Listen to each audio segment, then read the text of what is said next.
hopefully a lot more than 16 years. So I've created a brief presentation on 5 simple rules for living with an Alex Spielman. This is just to get you through the first week, honest to God. All right, go ahead and first slide. So number 1, do not try to pee in the same toilet at the same time as him. This may sound like a joke, but this was legitimately one of the first lessons I ever learned with Alex.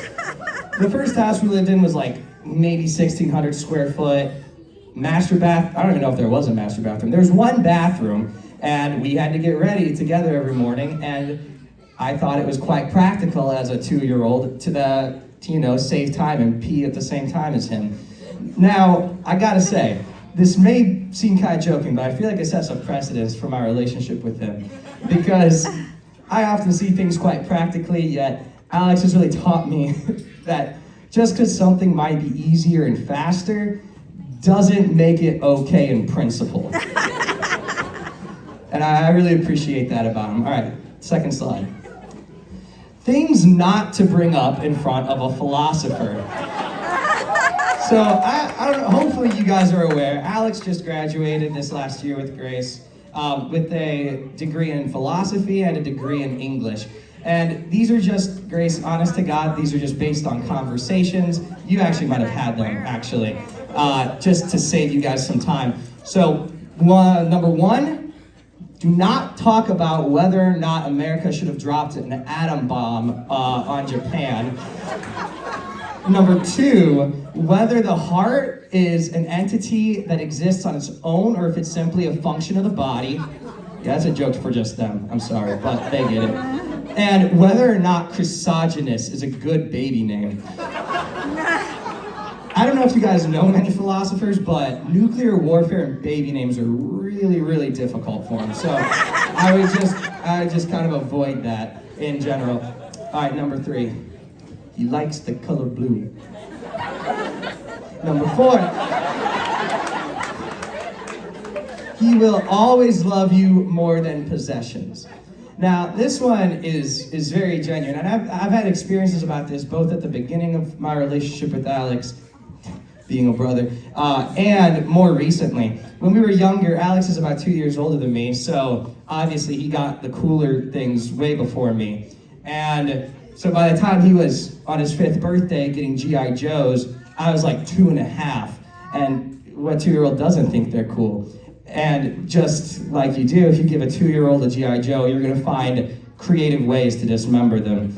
And Alex would legitimately cry to our mom, begging him not to let me play with the G.I. Joes, because I would just destroy them. But he let me play with them despite that, and still loved me despite that. And secondly, kind of more recently, on a fateful Memorial Day in 2020, I was driving down to see him at Alumni Corps and got kind of distracted and totaled his car. Actually, a car that Grace named, believe it or not, destroyed Philip. But when I first saw him that day, because I eventually did get down to CFL, the first thing he said to me was he hugged me and said, "Don't worry about the car. I know it's been stressful. It's okay. I'm not worried about it."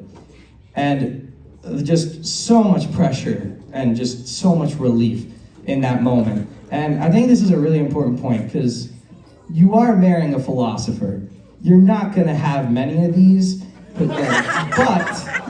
he will always love you more than possessions, and I can definitely assure you of that. Not a roast, just a fact. Go, back. All right, number 5. Nothing will deter his loyalty. Now, I can speak to this. I don't know what you guys are laughing at. This is supposed to be serious. Nothing will deter his loyalty. And I can really speak to this. As a philosopher, Alex is very principled. And when Alex finds something that's good and something that's true, he sticks to it and defends it at all costs, regardless of whether it's a popular opinion or regardless of how difficult it is. And when he finds people that are good, he stays loyal and never leaving their side. And I can really speak to that myself. I mean, he literally built me a baby fort when I was 1 year old, and you can see a picture of that. And I know so full-heartedly, after hearing years of him being heartbroken over you and heart aching for you, that he absolutely sees you as a good.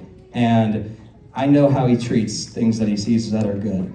And I know that he'll love you and defend you always, because that's the way he's treated me. And if I was going out on a limb, I think he probably sees you as a better good. I mean, he's never kissed me. I don't know. And he's done that like 3 times in front of 300 people. So I think that's pretty much it. So yeah, that's it. Next slide. Thank you. Everyone, go ahead, raise your glasses one last time to Alex and Grace Wheeldonner.